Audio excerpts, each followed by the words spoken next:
Have you ever felt a sudden shift in your energy, as if something foreign was weighing down your spirit? Have you heard stories of people plagued by misfortune, illness, or mental disturbances after visiting certain places or encountering mysterious events? Welcome back to the channel. Today we journey into one of the most mysterious and often feared topics in spiritual life: spirit attachments. More importantly, we will explore this phenomenon through the lens of karma, cause and effect, and the inner landscape of the human mind and soul. This isn't about superstition or fear. It's about understanding. It's about learning how the invisible realms intersect with our daily lives, and what we must do to protect, purify, and strengthen our spiritual integrity. While the term spirit attachment may conjure images of ghost stories or exorcisms, the deeper truth is far more subtle and far more powerful. Let's start with the foundation of all Buddhist teachings: karma.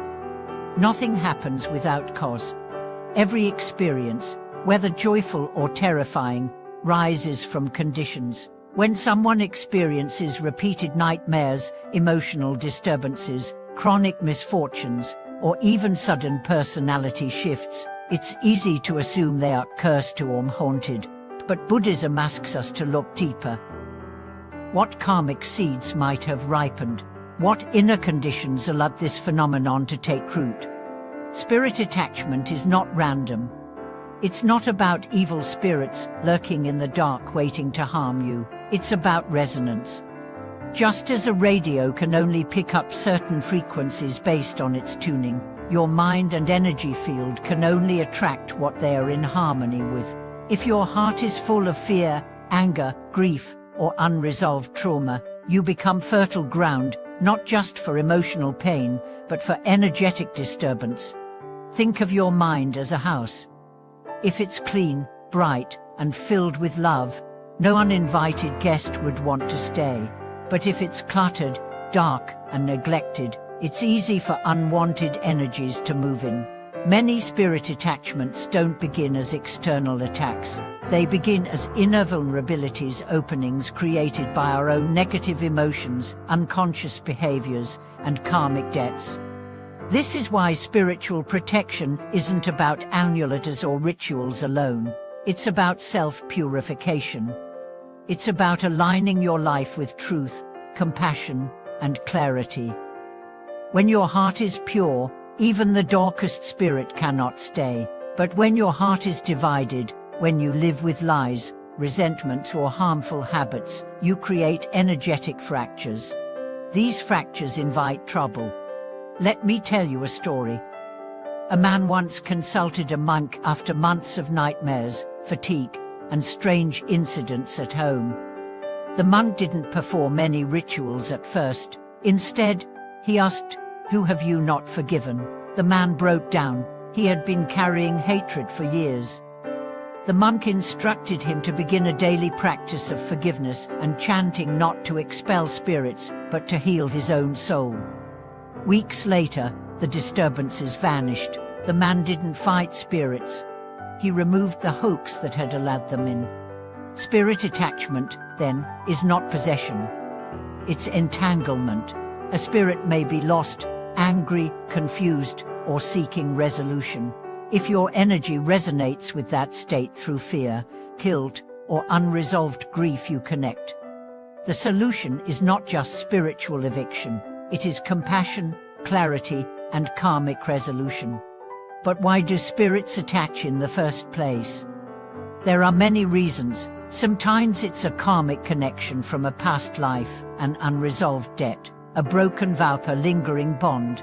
Sometimes it's a family member who died in distress and seeks closure. Sometimes it's simply a lost soul drawn to your light, looking for help, but causing disruption in the process.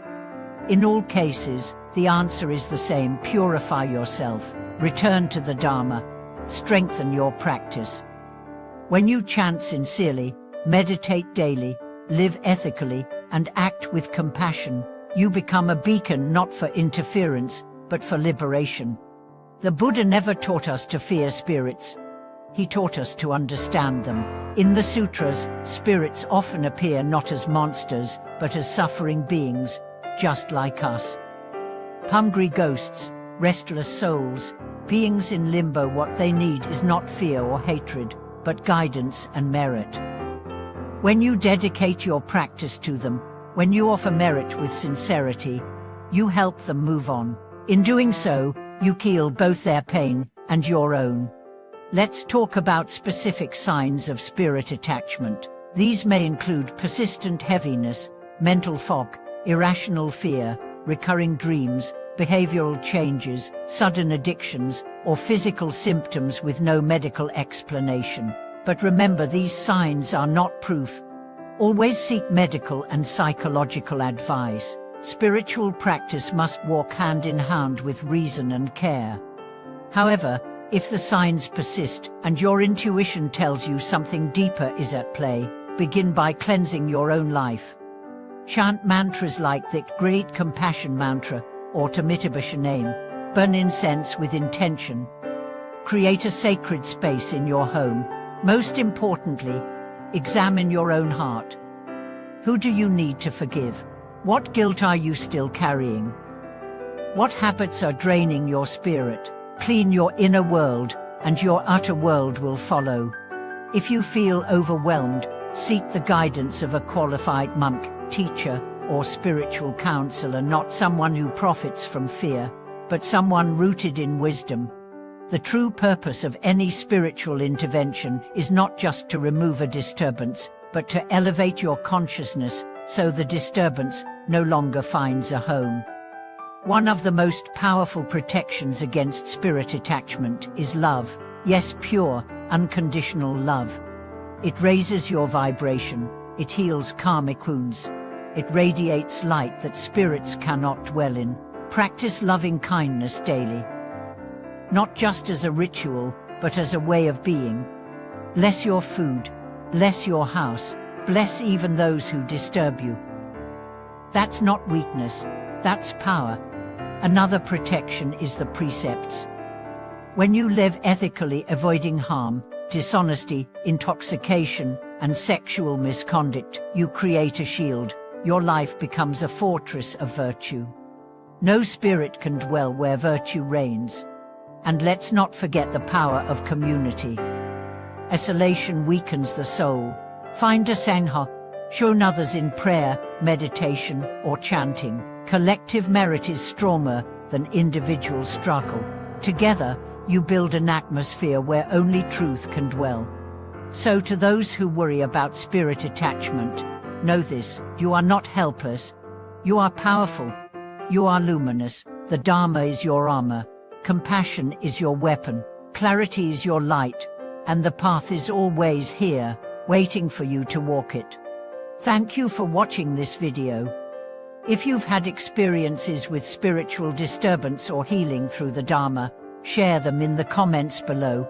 You are not alone, and by sharing, you help others who may be silently struggling. Don't forget to like, subscribe, and tap the bell for more teachings and stories that shine a light on the unseen aspects of spiritual life.